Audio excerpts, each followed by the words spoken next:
evening. It's Monday, which means it's time for Enterprise at 8-ish. Anyway, this is Live Long and Podcast Star Trek Enterprise Rewatch series. We are now on our final season of this underrated series. It's been about 20 years-ish. Oh, no. Oh, no. 20 years? 20 years? Yes. Late Trip and some other imposter.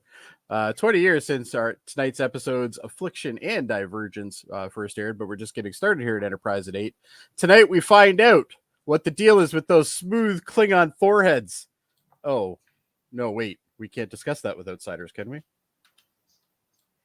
No. We? Oh, okay. No, not allowed. Well, we'll do it anyway. We'll break the rules. Anyway, I'm Jody Simpson, and it's been a long road with my co-host, Adam Woodward. Hello, Jody.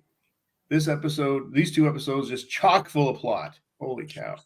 They are chock and plotting. All right. And joining Adam and I is Live Long and Podcast awesome producer and the man who has gotten us from there to here, Dave Mader. Mm-hmm. For the first time since I was a child, I felt fear. I don't know. How was that?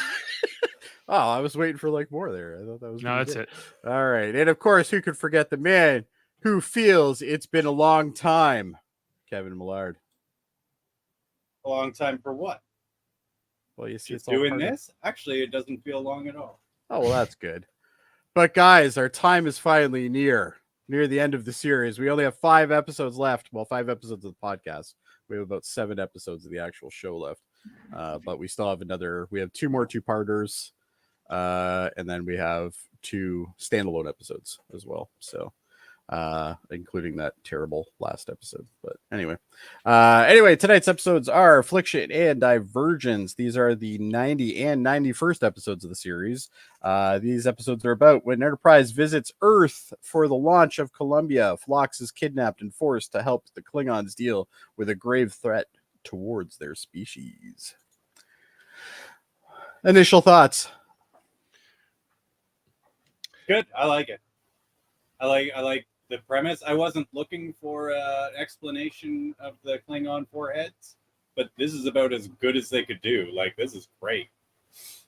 I like. Does it ruin that for you though? No. Okay.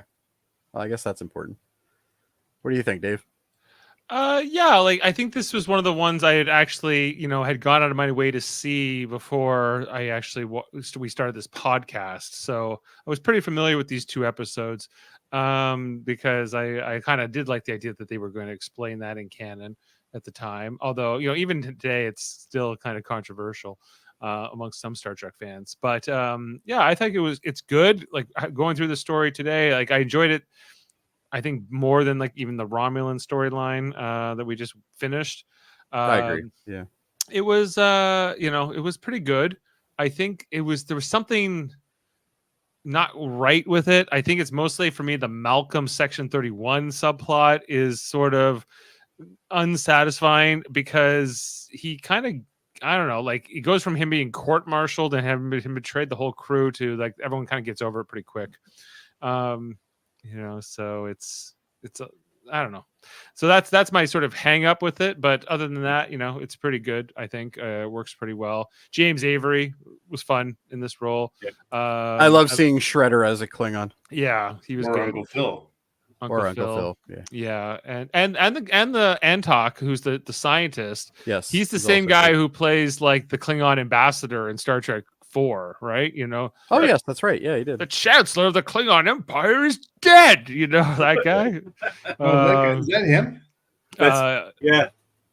Oh yeah. I like that. Yeah, here he is. I think that, Dave. I think that's The your Chancellor of the High character. Council is dead. We demand the extradition of Kirk. We demand justice. Yeah. The result. I love of an his voice, too. He always says that. attack, while he traveled to see you, You under on a flag of truce truce. on a mission of peace. He's probably the only person in Star Trek history that can drag out a line longer than Shatner. Like he's just he drags it out, but it's so good. John Schuck is that actor, and so he's got this connection to Nimoy. Like either it's like Nimoy's. No, I think it's his ex-wife married His Nimoy. ex-wife married Nimoy. Yeah. Right. Okay. Yeah. So they have this Oh, really? whole Okay. connection as well. Susan Bay. Nimoy. Yeah, who I think just passed away herself, and she played an admiral on a Deep Space Nine episode once too. So she's in the Trek world as well herself. Yeah, but Totally off of topic, but the girl who's in what is it?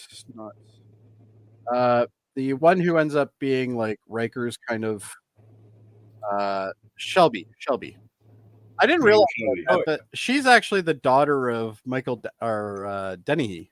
yeah, Brian Dennehy. Brian Dennehy. Yeah, I Brian didn't know Dennehy's that. daughter. It only occurred to me like the other day. Like I was like, it's just one of those things that it never occurred to me. But I love Brian Dennehy movies. yeah, me too. Okay. FX. there's that joke in the South Park movie where like, you know, they're talking about Brian Botano, and then like Brian Dennehy shows up. They're like, someone else for Brian Dennehy, and they're like, no, and they're like, get the F out of here. Get the hell out of here. Yeah. Brian Dennehy trying to beat Brian Botano.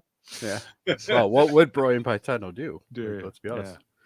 Anyway, you So, want just before you move on here, I mean, Dave, you hit it there with like, because I mentioned the plots. There's a lot of storylines going on here, and I think that was one too many as well. yeah. Well, it just doesn't wrap up right for me. And I don't buy that a goober like Malcolm is part of Section 31. I did like Don't the fact buy that that he at gave us all. the. I don't know if this is the first time. Well, I guess canonically it probably is, but the reason why Section 31 actually has the name Section 31, Yeah, 'cause, which I explain like. it. I like Yeah. that idea. They explain it, yeah, that it's pre-Federation and It's part of the original charter. Yeah. Starfleet's Yeah. charter, yeah. Yeah. So that's Section Did you guys buy that whole thing that they can reactivate an officer on an you know, a ship that's on duty? I guess so. But Realistically, yes, because you have something like Black Ops, for instance, where that is something that could be done. So yeah, Section 31 is really just Black Ops. Like that's all they really are. They just do the shady shit that, you know, the Federation doesn't want people to know they do, right? right. So I guess I buy it, but I don't buy Malcolm as it at all. Like fuck up Malcolm. He can't even like get away from a mine. Like the guy is. I hate him in every episode, even in this one. Like he's lying to Archer, and I'm just like, I hate this guy. I just hate this guy. Well, and the thing that pisses me off is I really like the actual actor. Like the actor, like when I see him in like the Shuttle Pod show and stuff like that, he is a very intelligent man. He's like, it's clearly a case of he worked with what he had. Like Character. they just didn't write the character well, and I think that really shows. But it's the only downbeat on these two episodes, really.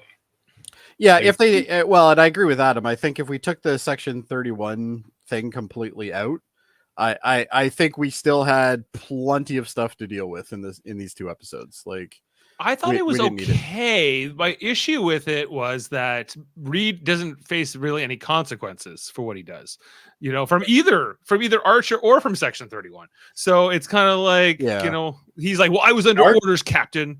You know, Archer should send him away in a shuttlecraft back to Earth and be like, exactly, I can't trust you. Get the fuck out of here. Exactly. Yeah. Like I thought he deserved a court-martial by the end.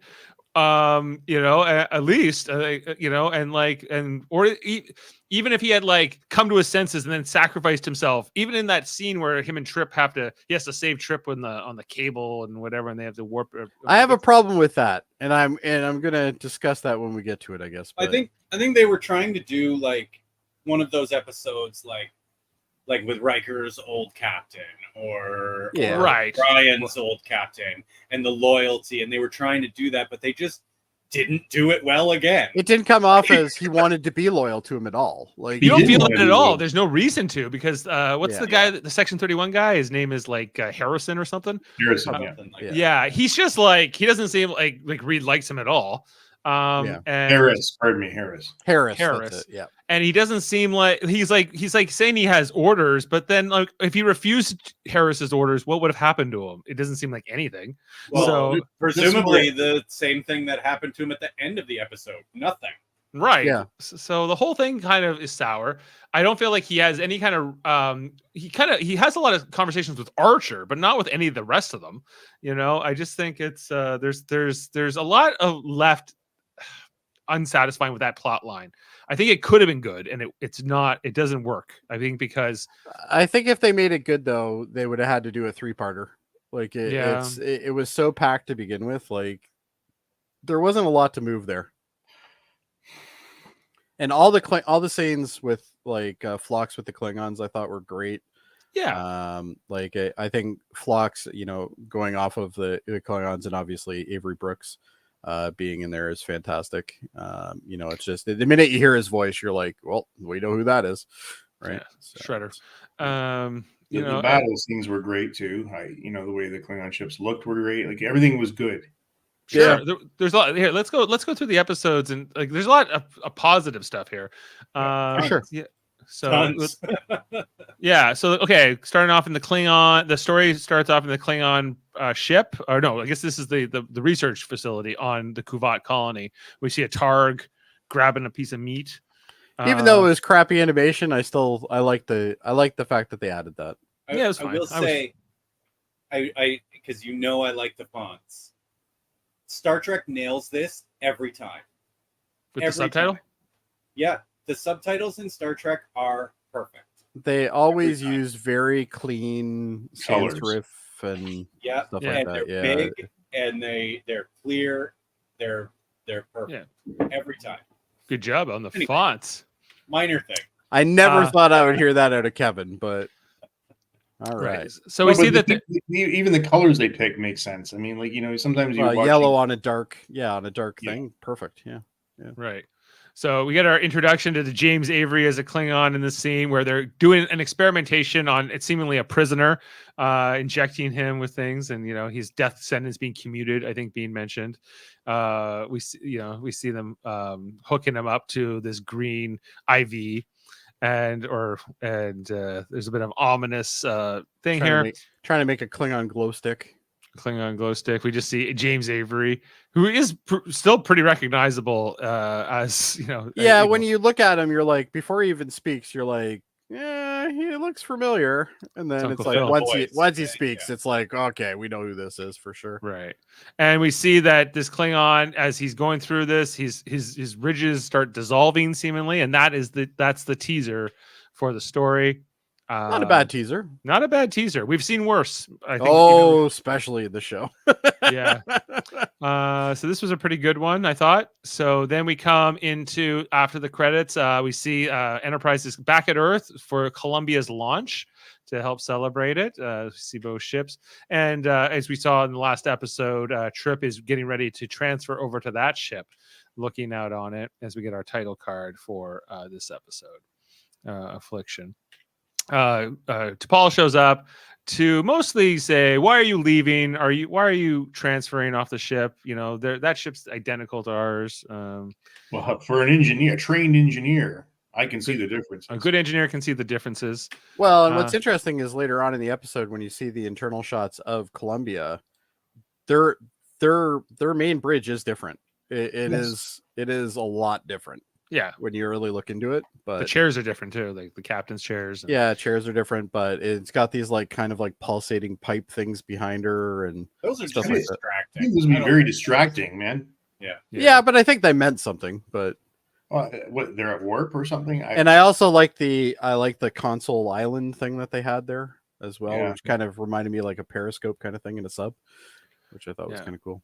But T'Pol wants to know: are you leaving because of me? This may come as a shock, but not everything in my life revolves around you. Yes, it does. Liar. Liar. Total liar. But anyway. Yeah, so she's saying all right, and then she leaves. Back on Earth, we see that finally Phlox and Hoshi have gotten into Madame Chang's Chinese restaurant that they had talked about in the previous time they were back here for Earth. I think that was back in home.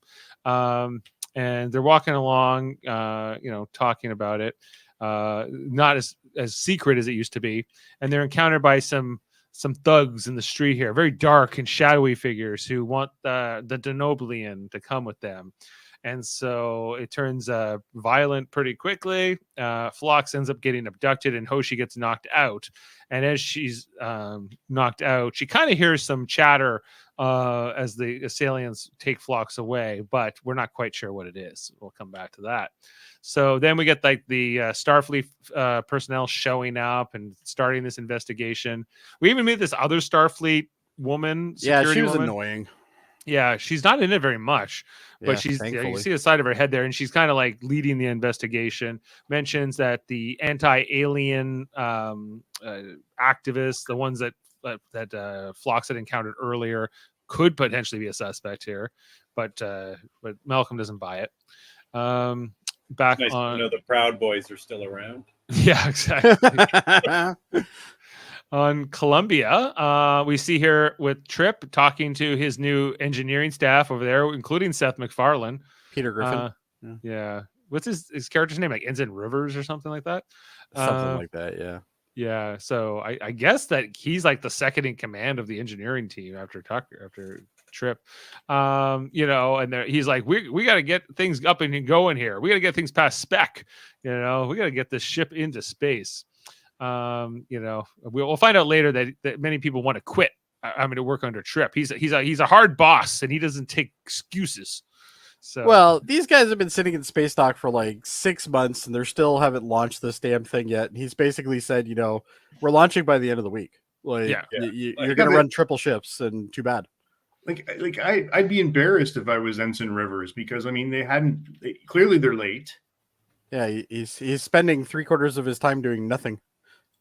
like they were still building Columbia back when the Zindi attacked initially, right? Yes, and that was timeline wise, that was that was 2153. We are now in like almost 2155. It's always been 2 years. Because before this they had the augments, which was like 6-7 months ago. Mm-hmm. And then the augments happened after the Zindi conflict. So Right. Yeah, it totally makes sense. Yeah. Like, so what? So Trips come over here to get them into shape and get them out of space dock. Like, it's time to get going, guys. Yeah, let's get this ship launched. Then that's interrupted by Captain Hernandez, who we had previously met. So off again girlfriend for Captain Archer. So may I ask fine, you guys buddy. a question? Like, what was your impression of her as a captain? Right, like right here.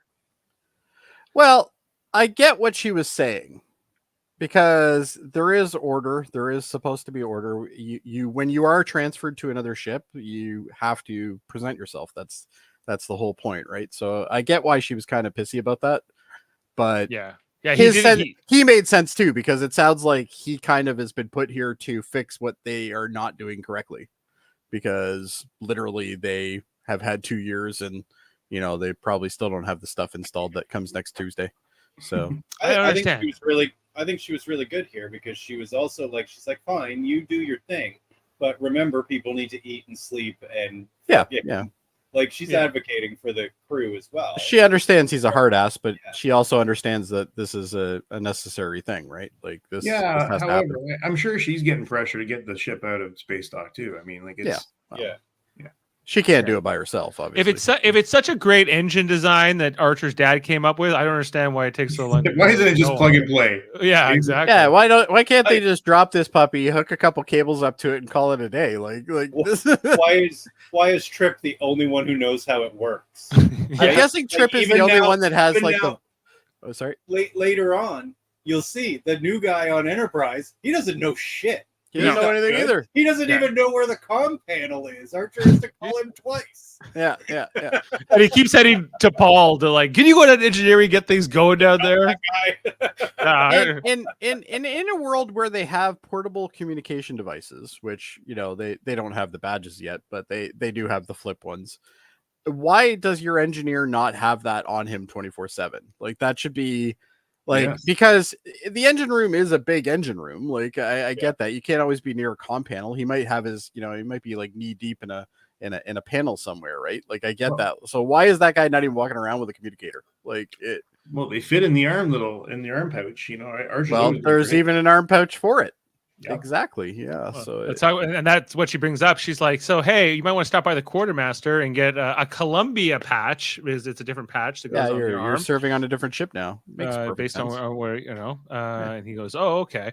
This will come sort of up later when he's supposed to be in a Columbia spacesuit, but it clearly has the Enterprise patch on it. He doesn't Um, ever get it, I don't think, by the looks of it. No. So maybe he brought his own suit with him, I guess. But anyway, so back on Enterprise, we see here Archer and T'Pol have a discussion that, Hoshi doesn't remember anything. And so basically this is where Archer convinces T'Pol to do a mind meld to try to figure if they can get out into Hoshi's memory to figure out what happened. Well, and at this point, we've always heard that like mind melds are a really dangerous thing. So, like, is it really worth risking Hoshi for this one little point, which they could eventually probably figure it out? 2 episodes ago where they were like banned. Yeah, they were banned. Or not 2 episodes, 2 seasons ago. And Archer's like, I had that guy in me for like 4 days. I can walk you through it. I can walk you. I can walk you through it. I'm gonna write a book. I'm gonna change the world. It's gonna be. I had the Surak Katra. I know about my melds. Don't worry, I got you. Yeah, exactly. They were banned, but remember, Vulcan has gone through an enlightenment in like the last couple months. Like it's pretty new, so it's still, I don't know, a big ask, and he kind of knows that. Anyway, for sure, because it is dangerous, and T'Pol is uncomfortable with it. Right, but they got to try to find Phlox. They don't know where he is. So we see here that Reed back on Enterprise is trying to figure out what happened with the people who took Phlox. He's finding that there's no data available in the satellite uplinks, and as he's looking at this, then all of a sudden it's kind of interrupted by Harris, the Section 31 guy who wears the leather suit just like Sloane did. They love their leather over at and he kind of he says to Malcolm, like, meet me. He puts an address on here, like, meet me on North Maple in San Francisco. Even the zip code is included. I'm really glad that he put Earth there, though. Yeah, USA Earth.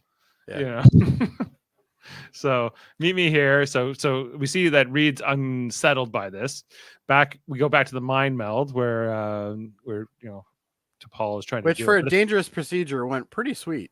Well, it didn't work at all right away. She couldn't quite make a connection.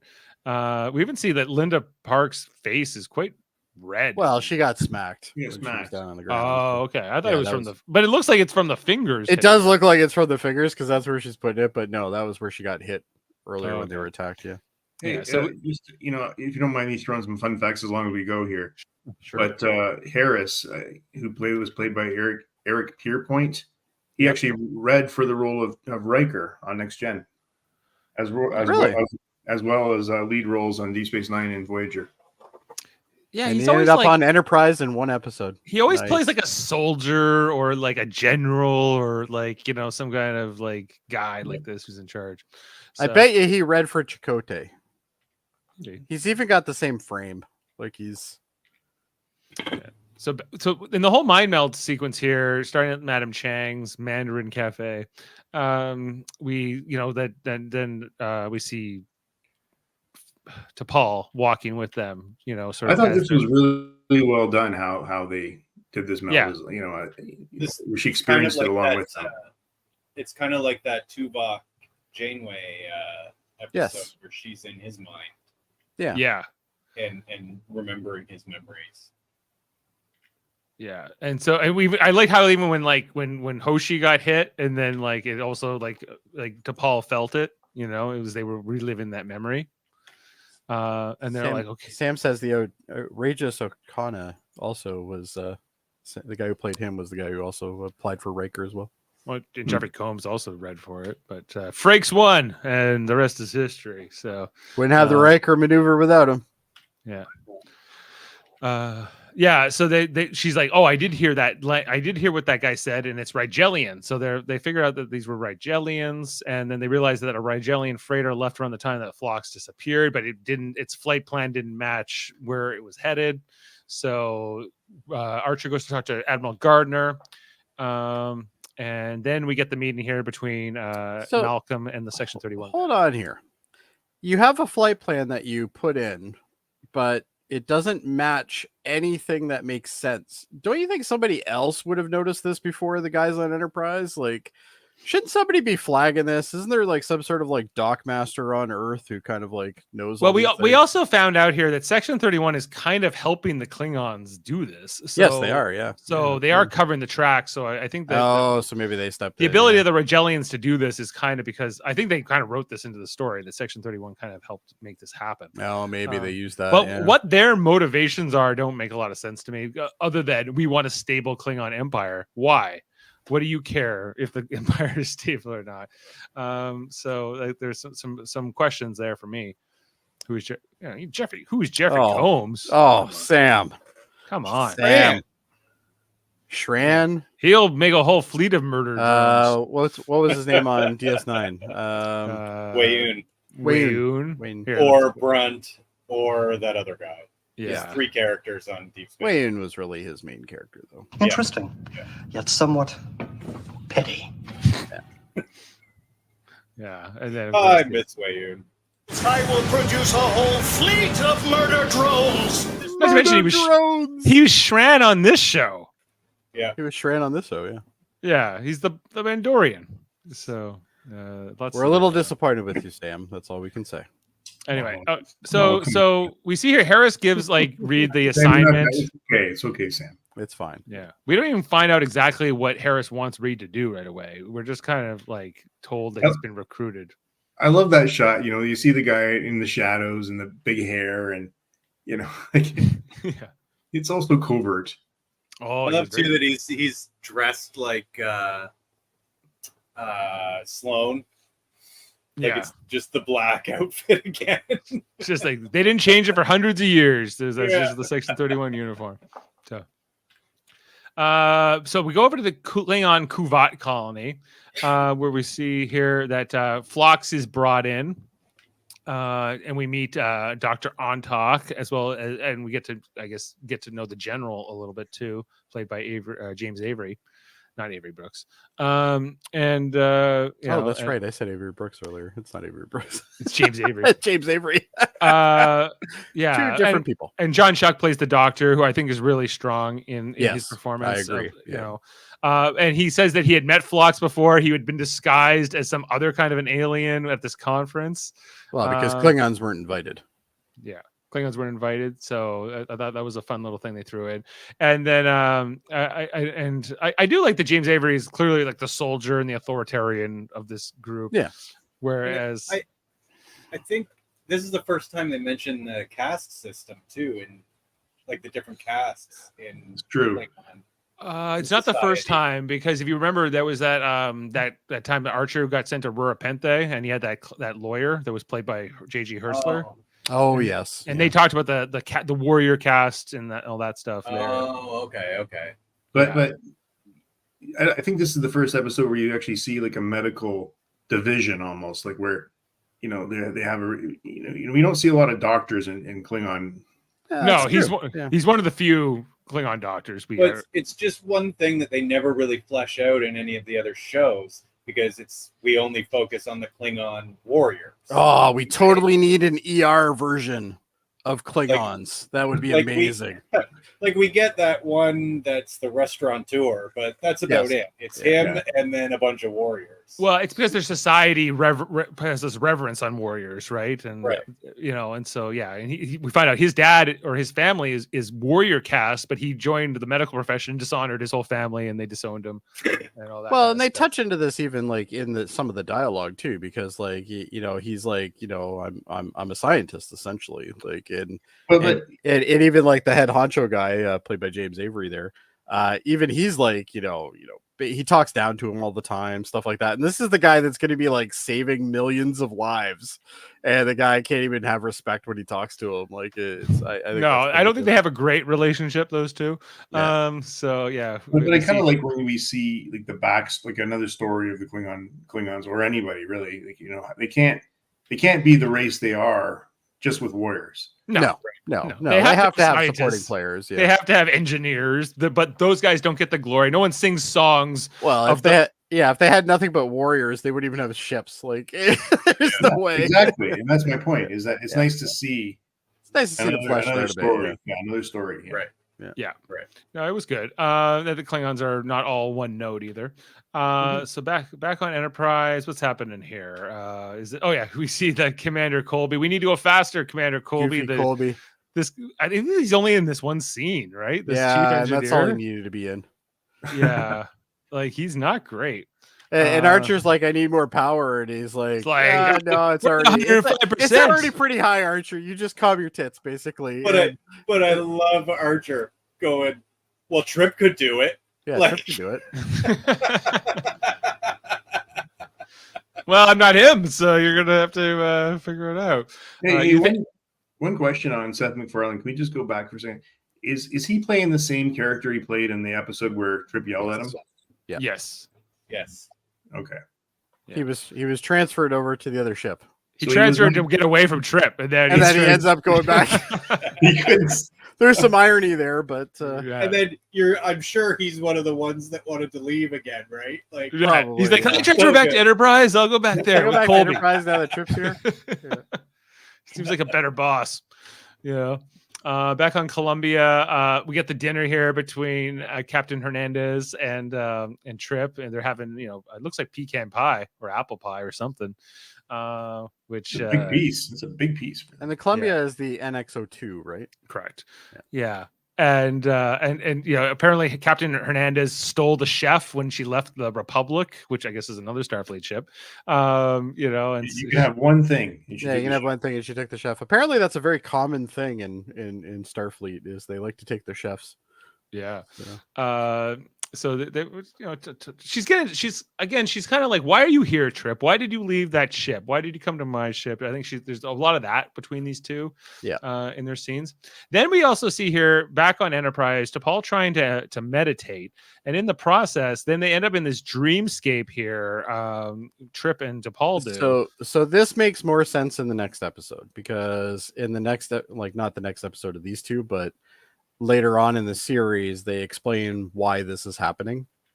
But I think this was kind of a stupid place to put it. This is the only thing I didn't think made any sense to have in these episodes, other than the Section 31 stuff. But yeah, it was a bit weird. I was like, how is this happening over light years if they have some kind of telepathic bond? So this is the Vulcan bond link thing that they have when they're in love, essentially. but now Hoshi's involved too. Apparently, Shared mind meld. wow. Are you going to say no to a three-way? Come on. Yeah. So and then T'Pol's like, you need to leave, and then he's like, where do you want me to go? I'm in nothing but white. Yeah. So Are we with the prophets? Yeah. kind of feels like a prophet vision. Yeah. Is Disco going to show up? And then he comes out of it and he's yelling at Seth MacFarlane again. He's like, do your job.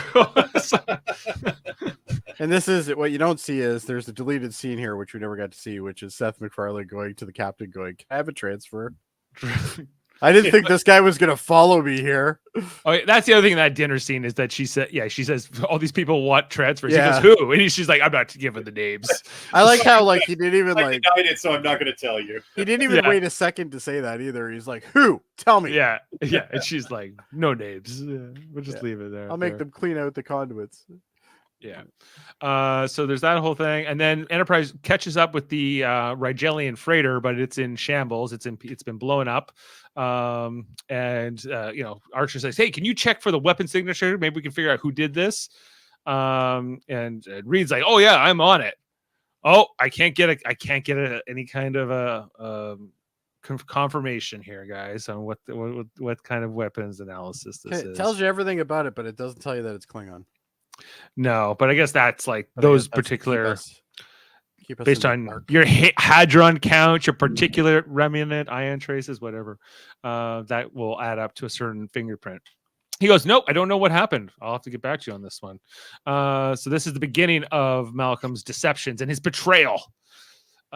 We head back to Kuvat colony, where Phlox is like, this is like a certain virus that has been mutated. What the heck's going on here?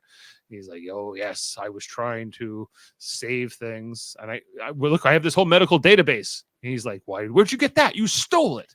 He's like, well, the Klingon, the Empire doesn't give me all of these things. I have to get things on my own. You know, I have to be resourceful. So, which just goes to show you the respect level of, their medical divisions. Yeah. Klingons don't care about the medical arts. I mean, if a barrel falls on them, they do ritual suicide. Yeah. Hey, that barrel is an S tier villain. Yeah, but there are billions of Klingons. Some of them have to be like on talk too, right? Like, so they're not all like warriors, but those are the people we meet more often than not, right? So anyway, so Phlox is doing the medical work with these guys. They have this one guy who's really far along in the stages. I did like this though. Ontox is like, "Oh, I'm going to euthanize them." He's like, "Yo, Phlox, like you absolutely cannot euthanize them." Yeah, and then like James Avery just pulls out his disruptor and shoots him. Yeah, and then goes proceed because he wanted to do a dissection on somebody who had been killed by it. I love the look on look at the look on the Klingon's face though. He's just like, oh, yeah. It's just like even Ontox like, oh man. Yeah, Ontox just like this is James Avery is so satisfied with his results here. He's like, there you go. Problem solved. Problem solved. Yeah, he's I must go defeat the turtles. We see here back on Enterprise, Reed calls up Harris, saying like, I'm lying to Archer and it's killing me. What am I gonna do? He's like, well, he's my best friend. You know what you signed up for when you signed up for our secret sneaky organization. Yeah, remember when you thought it was cool? Yeah. He's like, well, I have to. Why can't we just tell Archer? This is like the Godfather, someday I'm going to make you an offer you can't refuse. I'm going to call upon you for a favor. You might not ever get this request, but someday, and this is the way it is now. He's got to do it. Yeah, well, he says, why can't we just tell Archer? He's like, Archer's a Starfleet captain. He'll have to launch an investigation. He'll have to do things. I can't have that. So I need you to be all Mr. Sabotage. And it's killing him. It's killing Malcolm. Fighting his knuckles. He's fighting his knuckles. He's so torn up with this. Yeah. Until he isn't. And then the attack starts. We get the attack here from the Klingons onto cool. Enterprise. They beam on here. This one guy just walking down the corridor. This poor asshole. He's walking down. He's walking down the corridor. Who are these guys? Yeah, they beam in. He goes to call, but they just shoot him. Neanderthals. Yeah, they look like Neanderthals. Yeah, they look like cavemen. So that we see them climbing up things, and they're trying to respond. Get the Makos down there, they say. And we see here that they're kind of uploading some kind of a virus that we'll find out later on to kind of get Enterprise out of the way. The Makos are firing on these. We'll find out are Klingons, but they don't. Why are the Makos so useless now? Well, what exactly, Kevin? Like, where do they station themselves? Like, wouldn't you station yourselves near the important stuff? Yeah, like the bridge, the computer core. That would be the logic. But now they've just become cannon fodder. Like they just get shot now. Yeah. They're not good. Yeah, I am surprised they haven't changed their uniforms to red. I thought it was interesting that the Klingons, they say target where we are, right? So they do. The Klingons target that particular section, and we see it blasts the Makos. I think they kill 3 Makos in the process here, but it seems like it could easily get you killed too, because you're asking them to fire on you. And yeah, that's going on. We see kind of the virus taking over here on the screens. Then they try to transport back. This Mako runs into them, but he gets shot too. I think he dies. I don't know. Maybe did that other guy die? Matter. I don't think Klingons use stun. But yeah, they don't have a stun setting. But eventually, the one guy who seemed to be the leader of these Klingons, he gets captured in the process, and then the Klingons get away. We get to, since Phlox isn't there, we actually see that turns out they have at least one other doctor. They do have a doctor that isn't Phlox. She's not allowed to talk, but she can't say anything, and all she does is wake people up. Right. But she's War Commander Pips and stuff, so I guess she's there too. And he says, "I have nothing to say to you, human," which Hoshi translates. She may just be temporary. I mean, they were at Earth when he. She might be on loan, just because. Although I think a ship like this would want at least 2 doctors. I would imagine, But well, the complement when they left was what? Without weapons. So. They had 88 when they left, right? Yeah, I think 85 or 88 people. So Yeah. you would probably want at least 2 doctors for that. Yeah. I think so, just for Especially redundancy Star stakes. Trek's, So they history. scan him and they're like, "This guy's Klingon. Yeah, he's scanning as a Klingon. Well, how can that be? He doesn't look like a Klingon. He looks like Aquaman. How could he be a Klingon?" right. So that the mystery builds up here. Then they're back on the bridge. They're kind of going over the weapon signature and the whole situation. Talk about who had attacked.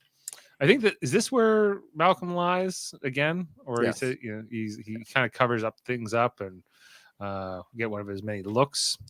What a doofy look. Yeah. Then we see here that Phlox is doing more research. He says, "I think I've seen these base pairs before." Before we get to that, we see the Targ comes by. Yeah, because at this point we don't know they're augments. Oh yeah, Right. I did laugh at Phlox being like, "Is it okay to have a zoo in here?"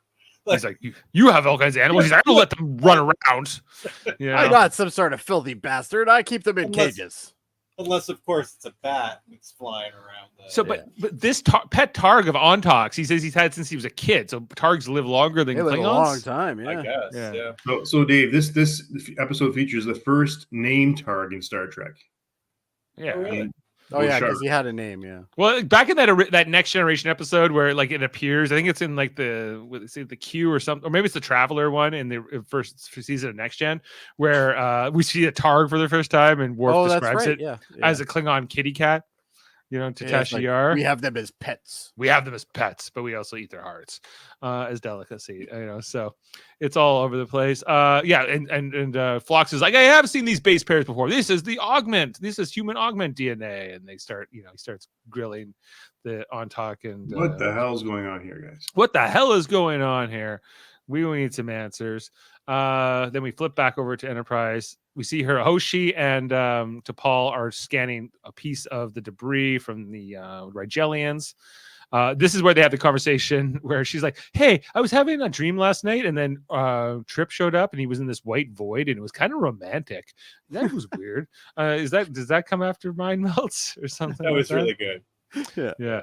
And just I like like the face. I like her look is like, oh man. Yeah. yeah, He's like my this- guy. Yeah, this like I think Hoshi knew exactly what she was doing, but it Oh, yeah. was Yeah.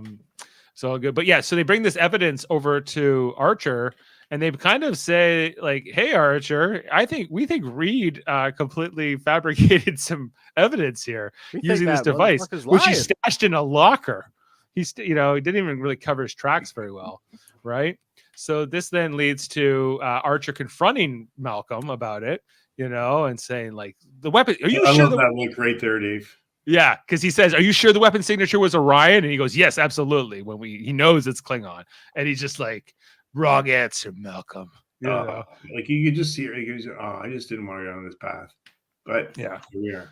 And he's like, whatever. And he's like, "I know what you're getting at, sir." He's like, "You betrayed me."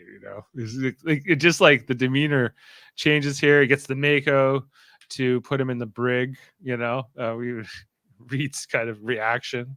Yeah, You try know? not to get shot on your way there, Mako. Yeah.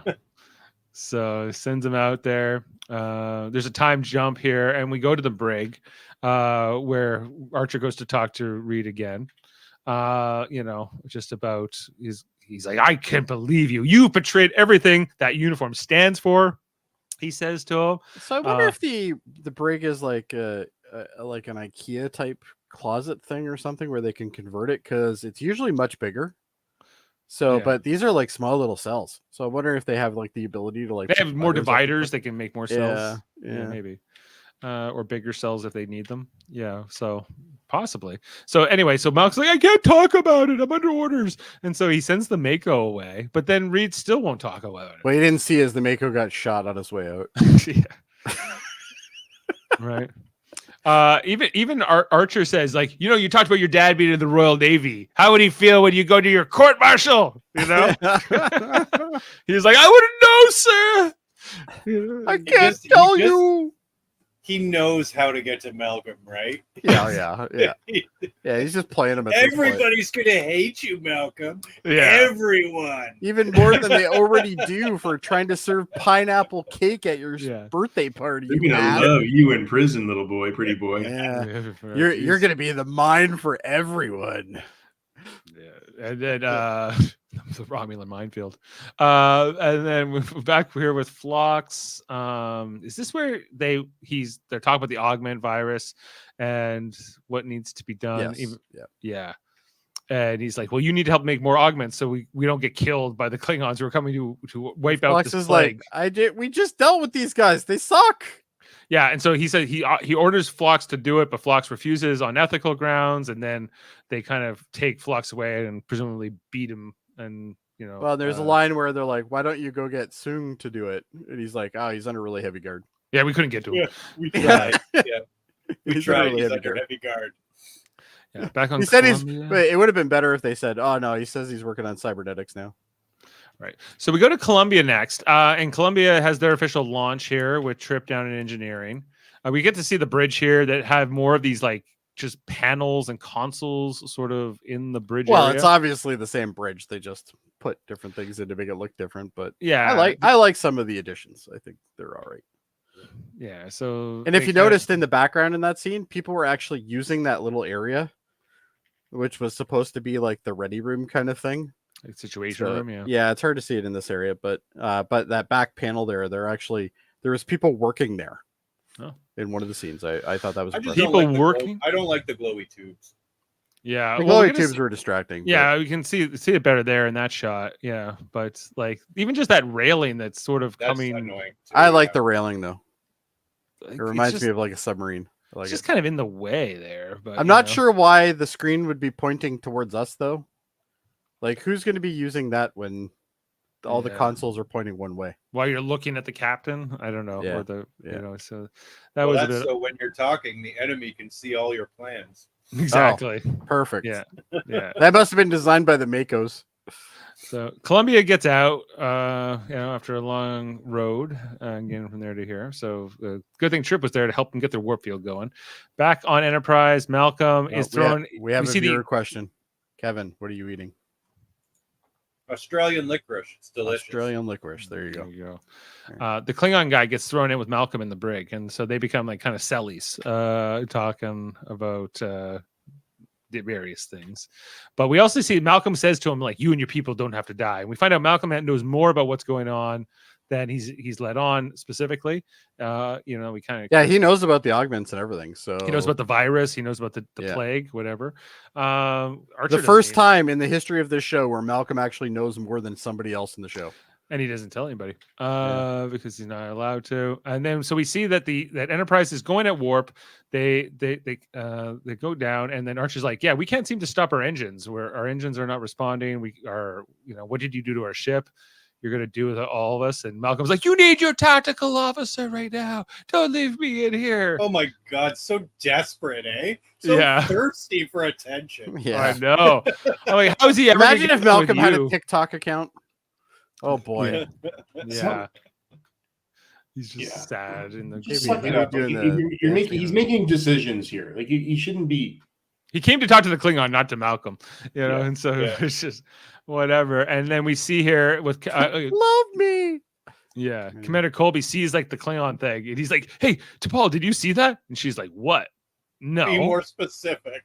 Be Well, more the- and the one thing we kind of glossed over is the guys, like, I guess put a virus in like the actual like Enterprise thing. So now they have a speed thing going on, like the movie Speed, where they have to stay up Yeah. a certain right. speed. Yeah, it was like, Or- yeah, the or bus, they're- the bus can't go slower than this. or Yeah, so whatever. right now they have to go like, and the funny thing is he starts off at warp 5.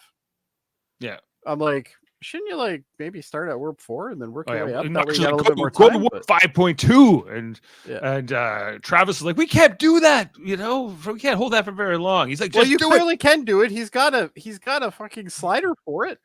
He's got a slider for it. He presses the slider. It happened. Mind you, So- it could be like speedometers on cars, right? Like, yeah, sure, my car could do 240. pedal Okay. to the metal. And we see the nacelles are getting quite hot, Yes, and that is the cliffhanger we're left at the end of part 1 here. indeed, So then let's go right into part 2. absolutely. So Divergence. We see Archer goes blurry here in the corridor, but then he eventually finds Malcolm, and he's like, I talked to Trip. He thinks he can fix our situation, but he has to come on board. Only he can fix it, and he can't beam on while we're at warp. So The Trip is the most valuable guy. Seth MacFarlane on the one ship, and then they got this idiot guy who doesn't even know how to use a communicator on this one. So yeah, they only need Trip.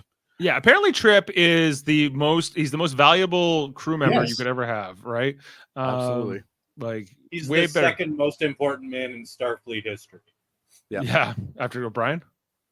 Yeah, O'Brien you gets know. number 1, I think. Right. So basically, Archer needs Malcolm's help here. He's like, hey, will you help me, save the ship and get Trip on board here and do some whatever? He's like, yes, sir. I told you needed me like 2 seconds ago in that scene where I was all thirsty. Remember when I was really clingy?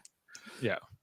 Right. He's like, yeah, okay. Well, I guess this is a chance for Reed to win back the trust or I would have something. loved like a little scene here where like all you see is Archer go, I swear to God, Malcolm, you say one more word, I'm gonna have a Mako shoot you.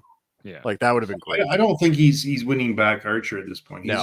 He's just It's a necessity thing. But for why Archer does it? Why doesn't Archer do the thing with? Because he doesn't want to die. He's like, I'd rather Malcolm die than me. It doesn't seem like they needed Malcolm for this particular exercise. Well, I got a problem with this exercise, and we'll deal What with did, that. when we what, see did it. what did Malcolm do? Like Nothing. grab his Held- hand he and pull held him the rope. aboard? Like, Yeah, pulled his hand. He said, "Hurry up." I think. Yeah. You know, he kind of watched the cable when it got really tense. Like, let's talk about it. So that's what comes right after the credits here. So I did like how this was like. I kind of like this in concept. Like the ships are going really fast. I loved it in concept. It's just Enterprise is going fast. That's Columbia right behind. How Columbia caught up to Enterprise that right there doesn't Yeah. make sense. No way. Because it can't go faster than Enterprise. they got fresher engines. I Yeah, don't but think it works Enterprise like is that. going warp 5.2 and not able to. And they slow were down. ahead Yeah, of them. but- They left Earth but ahead of Kevin, them. Kevin, the oxygen sensors on the new ship, they're not nearly as dirty. as the Unless old they're one. like warping. way in more some- horsepower on this one. Unless they're warping in a circle or something. But like that's the only way. it Well, would- yeah, I guess technically they could do that. I guess. Yeah. You Just know, keep and coming so back around. Yeah. I liked here where we went like from space. We kind of went through Columbia, and then we go right into the bridge here with Captain Hernandez. That was a cool shot. This was Yeah. a cool sequence, I thought. And they framed her face like directly in it. I thought that was kind of neat. Yeah. Yeah. And then she said, you know, and here we see Trips, like I mentioned earlier, he still has like the Enterprise logo on his spacesuit. Well, and what's interesting is he's on Columbia right now, right. Yeah. and he's got a biosuit which is from Enterprise, which doesn't make any sense at all. Unless he brought it with him and it hadn't been reskinned. But Why would they bring it with them? Well, because it's got his name on it, Yeah, that's a plate. You take it off. I guess. Well, you could also take off the assignment patch plate. you Oh, know, maybe. So maybe you think he just put that plate back on. yeah, He's yeah, like, yeah, fuck it. I'm going back to Enterprise anyway. I might as well just put it on. That's a bit of a nitpick. But even when he like gets over to Enterprise, he's still wearing the Enterprise patch on his uniform, even though Hernandez told him to go to the quartermaster and get a new patch. So I don't know. Kind of funny is that if he showed up on the Enterprise and Well, I think that was supposed to be after his shift, though. yeah, but So Archer would maybe have he's said, still on his shift. Yeah. I think yeah, he hasn't taken a day off and some time's gone by here, but anyway, so they're going through this exercise where they need we need Malcolm here, we need Trip. I like the idea of this and how like Columbia then went like sort of mirrored What they're into trying it. to do is they're trying to get into the same space, to occupy the same space so they can use one warp field. One warp field, merge the warp fields. Because what they really need to do is shut down the system, purge it, and turn it back on again. And they have to do that within a certain time period. So that's basically the logic behind this. Yeah, that scene there is pretty cool. Very cool. I liked it. But I like you couldn't use the transporter at this stage when you're this close together. Yeah, the transporter barely works as it is. Okay, I'm not totally sure they could do it at warp 5. I guess not. Well, That's what- in warp, well, even in next gen, they had a hard time doing in warp beaming. So, I guess that makes sense. I guess. Anyway, so Oh, look, it's Travis. yeah, he's there. Anyway, so then they shoot this tether thing, which is kind of like the grappler from one shuttle bay to the next, so that they can create like this It's like a portable grappler, yeah. yeah, this tether line. And Ironically, this isn't the problem I have something with. what is it? It's when so there's a point where Trip is actually in Enterprise. He's at the bottom of the shuttle bay, So Okay. at that point, close the fucking door. Right. Why do you need to worry about the fucking Well, cable at this point? Well, because Close the the cable, door. if you close the door, the cable is still attached. So you Yeah, have well, to- they can. Well, they're gonna have to detach it at some point. Anyway. Yeah, it was, There's gotta be a but way to do it. he wasn't that he just had to get inside the ship. He had to get to like this catwalk thing. So I don't know. Yeah, well, he's in the ship right now. All you have to do is close the damn door, at least or, enough that he or can get once in. he's in the ship, can't you beam him then? You Yeah, know? yeah. I don't know. Like that would have made Um, more sense too. but- Anyway, but I No, like you- how he's But what would Malcolm do if he didn't have to reach out and and grab him. all the you more know? reason why you don't need Malcolm in this scene. We like they were. I think they were like, okay, we've done complete character assassination to you here, Malcolm.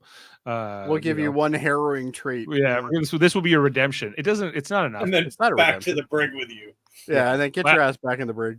I like how Trip's like, oh, but it's kind of like neat what he's doing, seeing the stars from here, and Captain Hernandez says, keep your eyes So on. this is on- the consistency problem that I have because go back to that frame. No, next one back.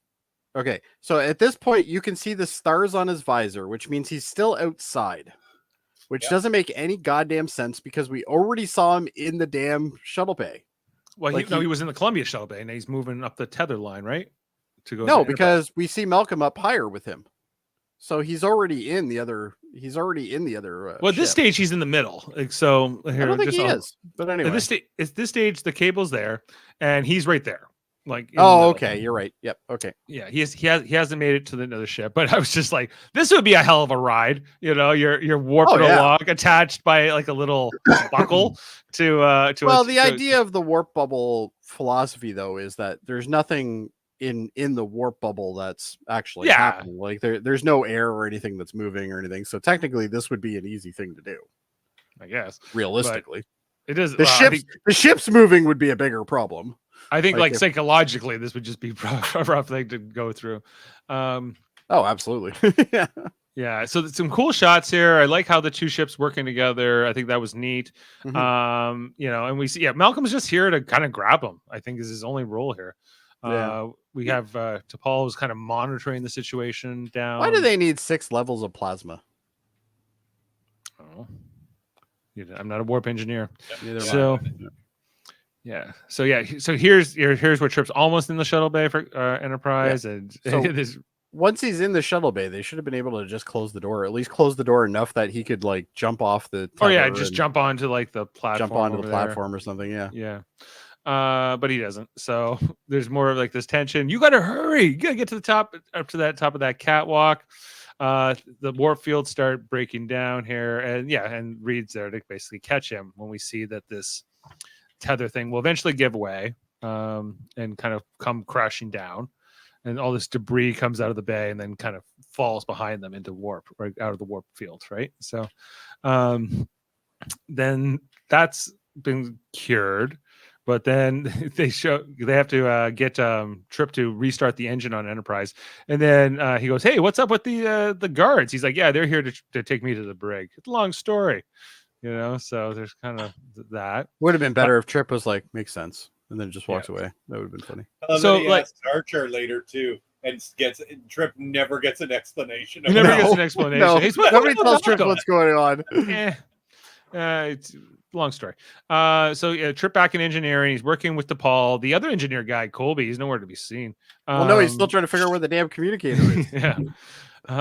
yeah. So Columbia has to like do the warp field for both ships for a few minutes here while they restart. Like they basically jump start the ship and the engine from cold. Yeah, this is the equivalent of throwing it in neutral and then having your friends push Yeah. it.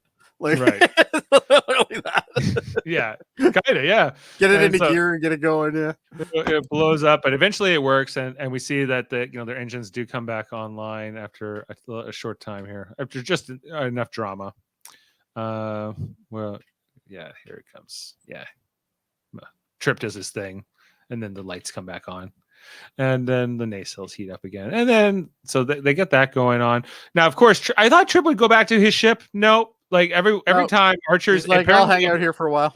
every time like Trips Archer's able to ask Hernandez for him back, and he just gets him back, like every time. So Well, I she don't know. does say something later on in the episode where like, oh, you can't keep my Chief my engineer. engineer Yeah, but you can actually if you just. It turns out you can. Yeah, it turns out you can as much as you can keep him as much as you want. It's not that hard. What you do is you put a tether in between two He's ships. like, and then I you got take an him. engineer for you, Hernandez. His name's Colby, and you're Yeah, gonna love he's him. fantastic. It's gonna. You know what? Always request things about 10 minutes before you need them. You'll Yeah. probably be fine. You'll be fine. Nobody's gonna ask to be transferred out of his department. And that We weird don't guy ask that any keeps more talking speed. like, yeah, and the guy that keeps talking with the Long Island accent. Yeah, just go ask him to do shit.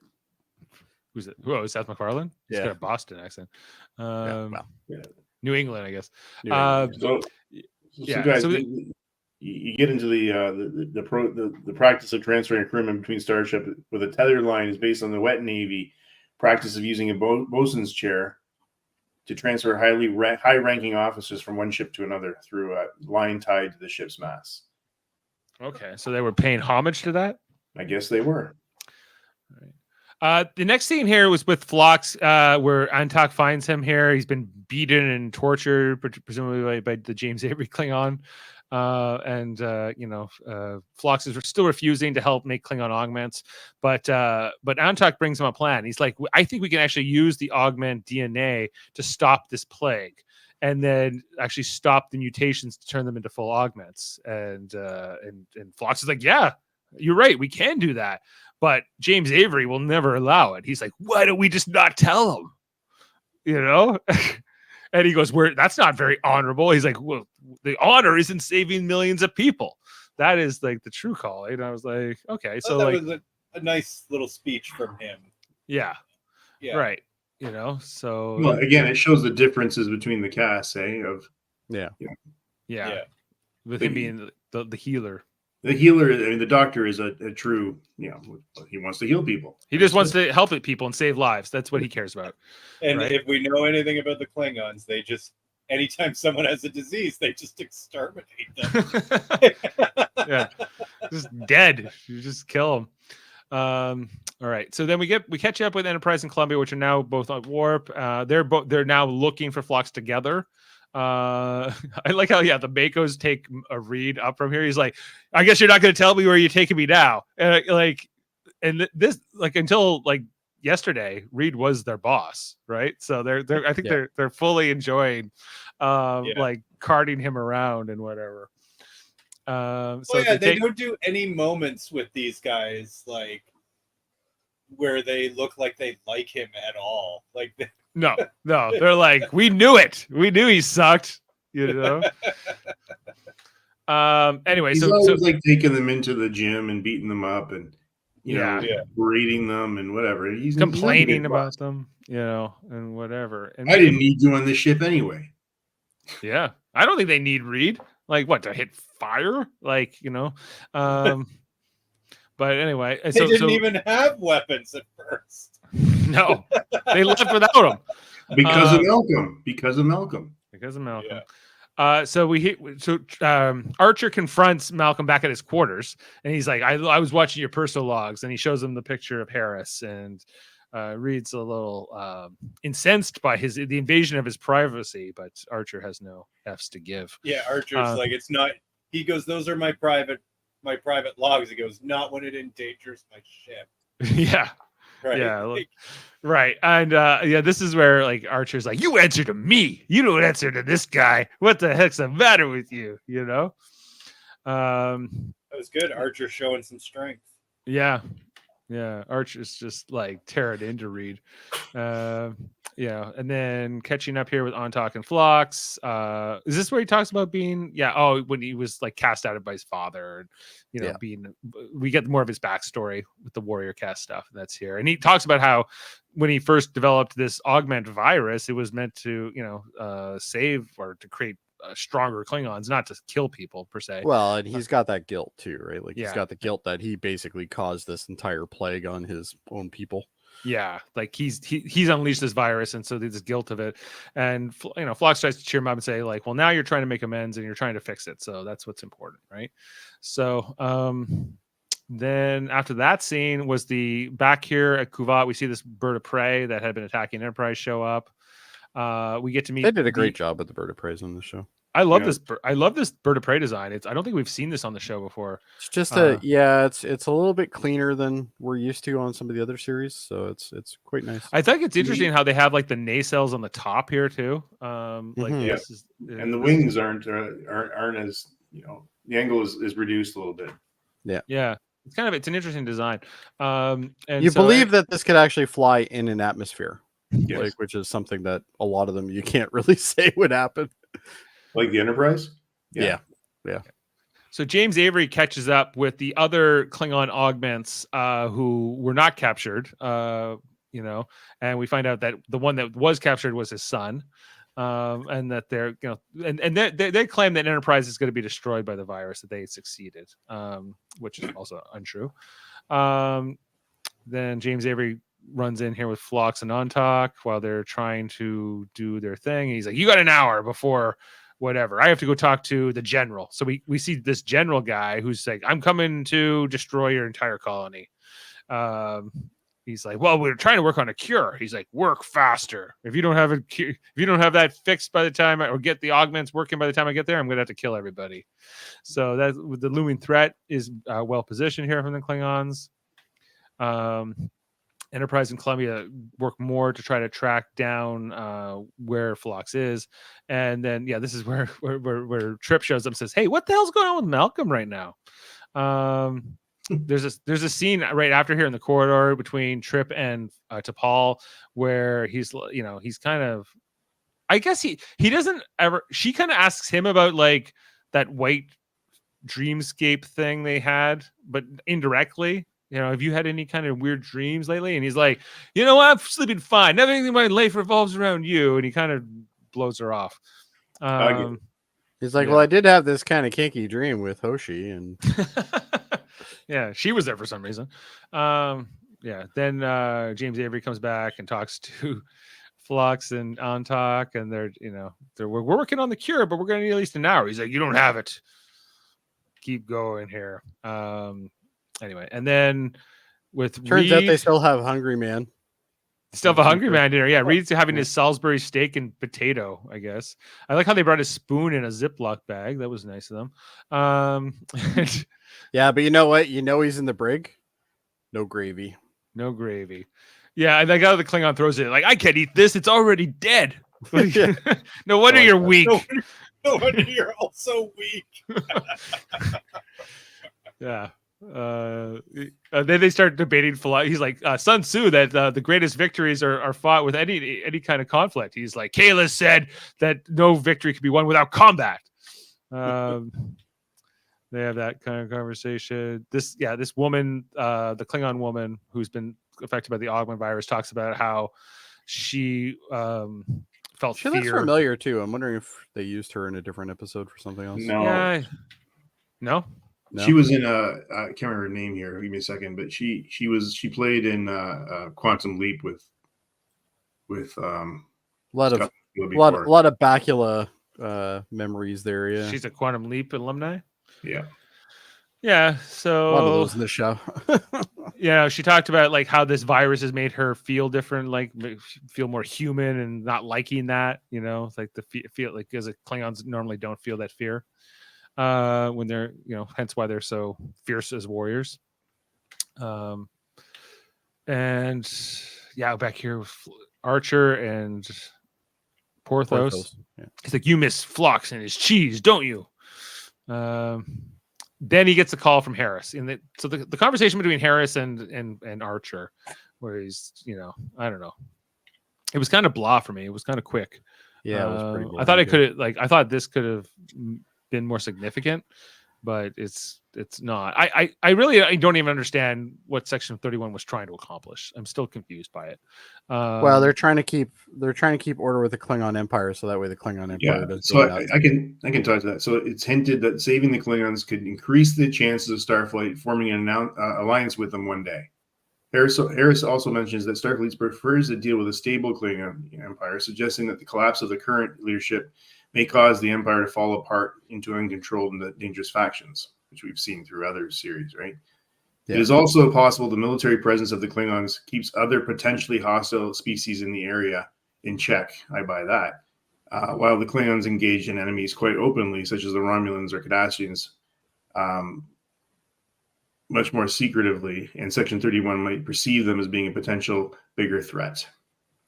But they don't, like, the Klingon Empire will basically have a not so friendly relationship with the Federation and Earth for the next 150 years or so. Yeah. So it seems like a little Well, short-sighted. I mean, it could have been, or it could have been them trying to hold things together, so it wouldn't go into that 150 years. Yeah.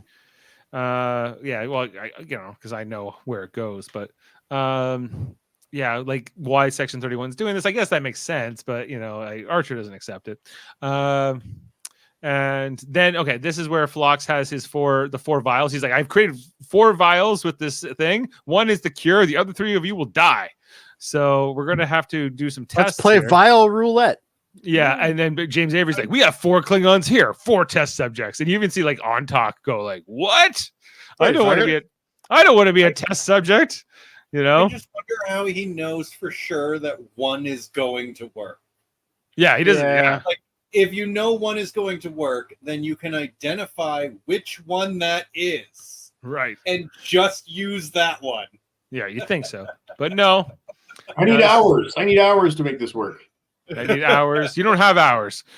Well, he wanted a week, didn't he? Yeah, he wanted a week. Really what happened is he had tried 4 times, got the last one, and then accidentally mixed them up. Yeah, he couldn't remember which one was which. I can't remember which one. He's like, well, one of these won't kill you. Yeah. So we'll come back to them in a minute. The next scene here with Malcolm and Archer, where he's like, well, I was like only supposed to slow us down, and I was only trying to help whatever. He kind of tries to give his explanation to Archer. Archer doesn't really accept it. Archer's like, have you always been a bitch? Yes. And the answer is yes. And so, Yes, sir. they're trying to, do you know where Phlox is? Which Reed doesn't. But ultimately, No, the one thing that Reed doesn't know about what's going on. He knows everything else that's going on in this, but apparently. The only difference for anything now, like he doesn't trust them, so he could ask any question, and he still wouldn't. Yeah, believe it doesn't matter. Yeah. And the difference between, say, what Malcolm did and like those other episodes from Next Gen, it is that Malcolm put the ship in danger, and he put everyone in danger. Yeah. And for nothing, like while they're trying to find Phlox. Right. Yeah. Like, this is not the same. Like, for me, if I were he would be gone. Malcolm should be in the brig. Yeah. Well, he would at least be transferred off my ship. I wouldn't keep him on I wouldn't my put ship. up with this asshole. No, he'd be gone. He would never step foot on the bridge again. Yeah. But like really he should be court-martialed and probably run out of Starfleet in general.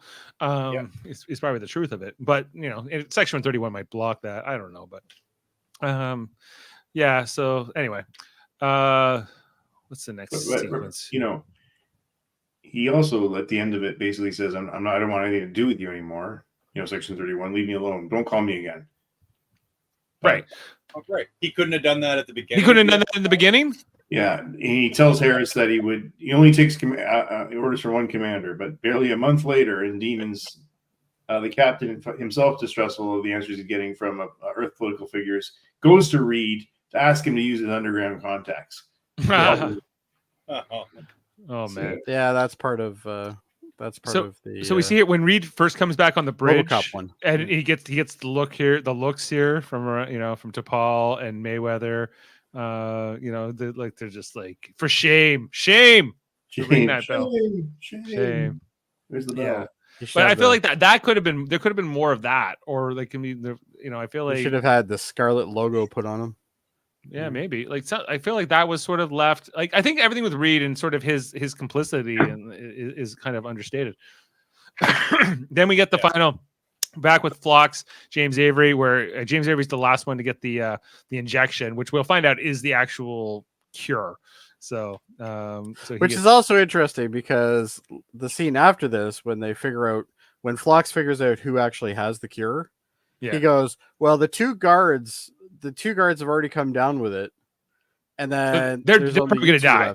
And it's like, but wait, you went and ran to Avery's character and you went and got whatever he was producing or something to help the other guy, but you're like, fuck the guards. Like, they all got it at the same time, so you would be technically able to heal them all, right? Yeah. If you can heal one of them, you can heal them all, right? Yeah. So. I like how he's like, would blood wine be affecting these results? He's like, I don't think so. And he's like, good. Then Phlox is like, I don't drink well on duty.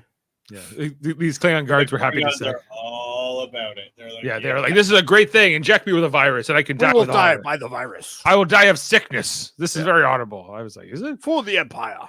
Yeah. So they're just going on there. Yeah, where James Avery drinking his blood wine. I Back don't in buy sick that. bay. I don't buy that. That's the only flask that he has, though. Like, I would have liked. He's got more. He's got more.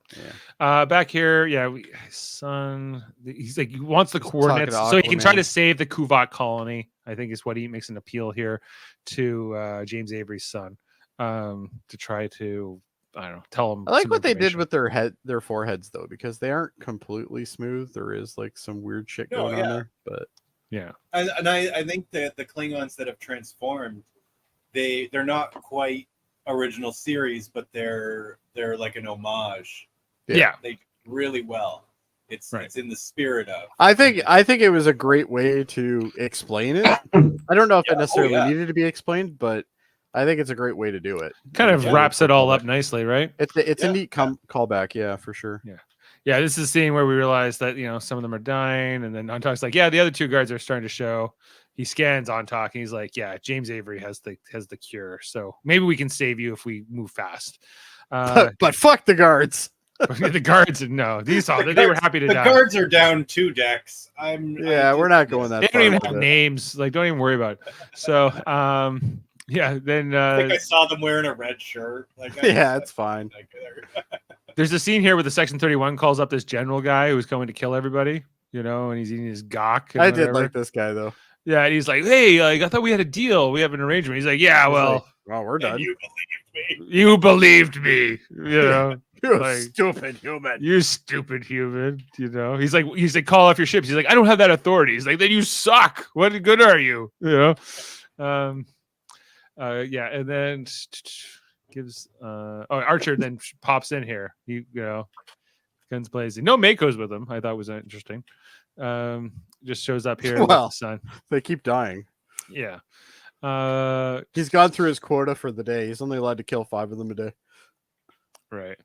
But Phlox is so close to the cure. He's like, "Captain, you have to give me a little bit more time here. We're so close hours from fixing this." Meanwhile, Klingons are coming to kill you, the general and all those guys, right? So they're trying to call up the ship. Yeah, and his signal's jammed, and he keeps going to his little communicator. Yeah, but he isn't working. Surprise The Klingon guy. At least he knows where his is. Better than that bloody engineer. Yeah, they're good. They're going to attack. So T'Pol, back in command on Enterprise, has to stop these Klingons from annihilating their own colony and killing all their own people. So this whole fight breaks out here. Oh, I love this scene though. This looks so cool. This is pretty good. I love how they're going top down. That's so neat. Yeah, it was good. I like how it was 5 ships get into this fight at one point. So it looked pretty good. I thought because Columbia doesn't show up right at the beginning of the fight. No, but they they're do. behind. Yeah, they were hanging back, I guess. I think this is where they kind of come in and kind of save Enterprise at one point. And then she's This is where Captain Hernandez actually she's just getting into it. Archer would be reserved, not getting the Well, fight and Archer would be like, "Let's talk to them." Yeah. And Hernandez is like, "Just fire at them. Who cares?" Yeah, fire at will. She says we're already shit deep now. We might as well go. I like when I loved the word "fire at will" or the term. So Phlox can speed up his work if he has a human host to grow some antibodies in, and there's only one human present. Archer, I'm here. I'm here with my negative B blood. I did like the whole Jekyll and Hyde thing that he did while he was in the chair, though. I thought that was pretty cool. Yeah. So he's getting right there. The more fighting here in space. Oh, I love those ships. They look so good. That's looking good. Archer's in getting the injection. Yeah, then Phlox is like, "I'm going to inject you with this thing. It's going to really suck. Here we go." It's going to be very unpleasant. We're told. More space fights. The back of the Klingon ships remind me of the back of the, in my opinion, the best ship in Star Wars, which is the Imperial shuttle. It just doesn't have that fin on the top, but Oh yeah. Oh my god! I love the Imperial shuttle. It is such a cool design. T'Pol's not sitting down. What? No, she's learning from Archer and how to like sort of micromanage. Well, with she has to. Yeah, Mayweather's somebody has to doing. micromanage Mayweather because he doesn't know what he's doing. Apparently. He doesn't even know how fast the ship can go. He's like, Right. no, we can't go that fast, but yet there's a setting for it right on his dash. Archer's having a rough time here. He's biting his tongue. Yeah. Get some. You would have thought they would have at least gave him something to chomp down on while he's going through this. He starts to transform. We see apparently I did like the little ridge, this though. virus works in reverse. It gives human Klingon ridges, and it takes ridges away from Klingons, I guess. And yeah, they're still trying to attack. Boom, more attacks. And Archer's going through this rough transformation, and just then, so basically, Phlox creates the cure with Archer's blood. That comes up next, and then they create a little canister of the virus, and they just beam it over to the general ship. Yeah, this is like Romulan level shit going on here. Like, they're like, here, let's beam this virus over to you. Admiral Krellian called it out. This is cowardly. You know. Yeah. Good Phlox, maybe. You know. But it's getting my shit done. And so basically there's an ultimatum here, you know, and this general is really called on his hypocrisy, because if he was, you know, all about honor and following orders, he would want to die here now that he's infected, but of course he doesn't. Yeah. So Phlox dangles the cure and puts the ultimatum to them, and they're like, well, you can't destroy the colony, which they're able to convince the entire Klingon High Council to stop the cleansing. Yeah, that's probably the best shot I have of them. The ones in the back look even better. Yeah, they're a slightly different design, aren't they? Yeah. Man, those look cool. Yeah. And then we got, you know, of course, Columbia and Enterprise as well present, and then we get to see Ontak. He's lost his ridges. You know, he's smooth head now. He's just John Shuck. He really does look like the Klingon in Star Trek 4 now. Yeah, actually does. Yeah. Yeah. Because he kind of is, you know. Well, so, he is technically, yeah. Right. Justice, we need justice. James T. Kirk, renegade and terrorist, is always my favorite one. That he says He's not wrong though. He was a renegade and a terrorist at times.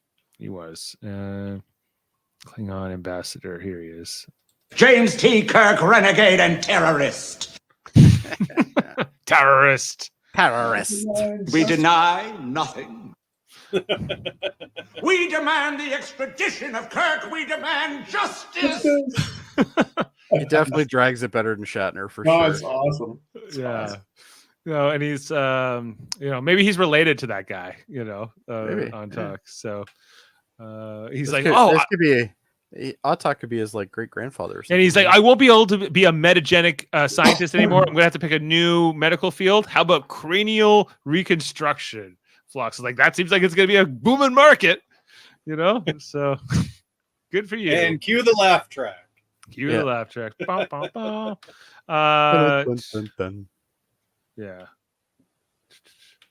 Okay, and then the finale here with Archer. You know, he's still got some of those ridges, which you know, Trip was kind of making fun of. Fun of him. You should keep them. They make you more intimidating. You know, but Archer's not amused by this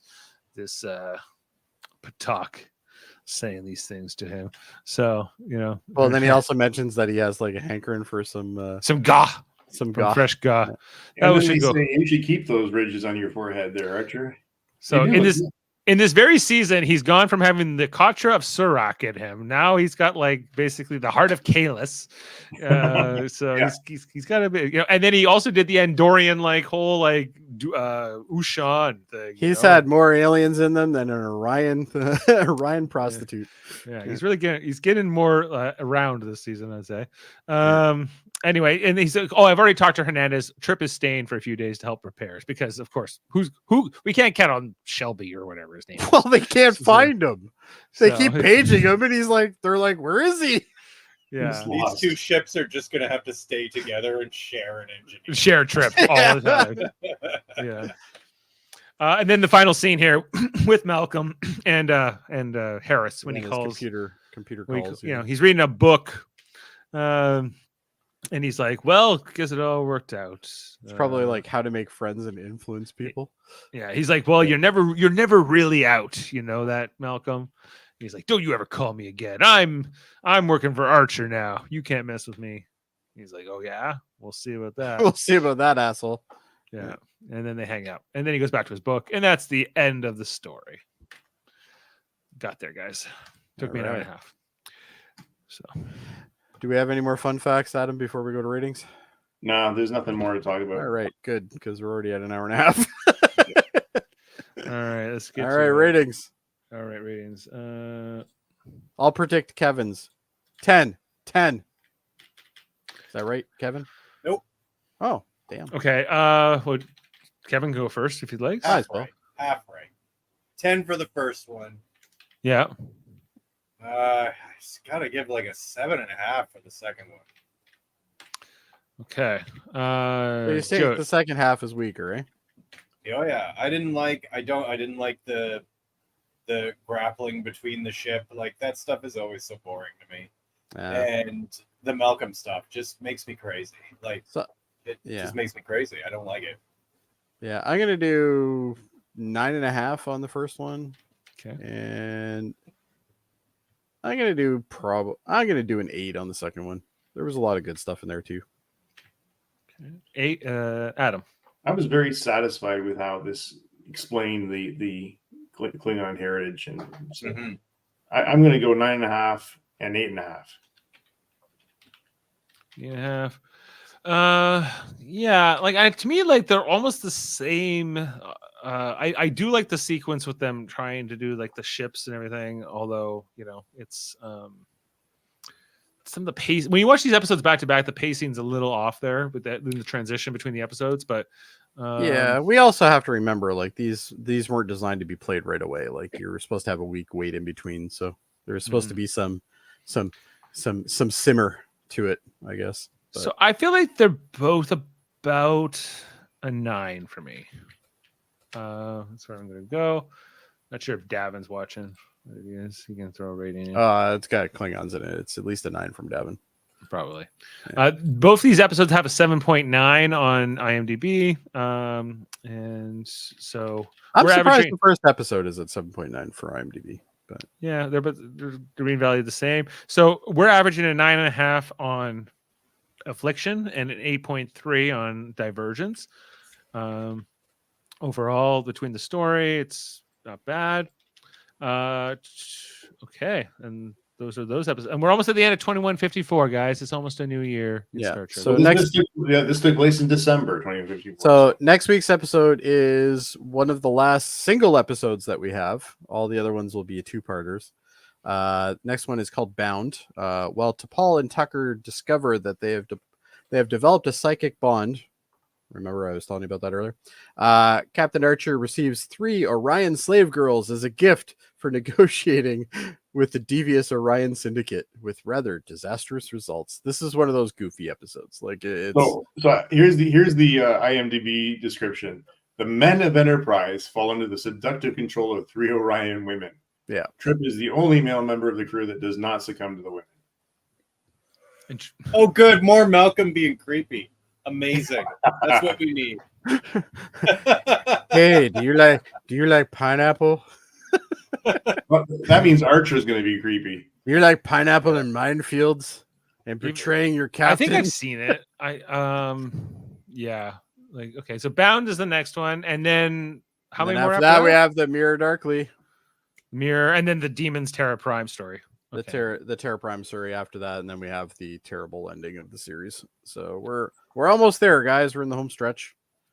So yeah, it's been a long road. It's been a long road, but we're almost there. So that's right. Hey, well, we've But done. you know what? Even when we're done and gone, Dave, there's still more content to be here to be had on this channel.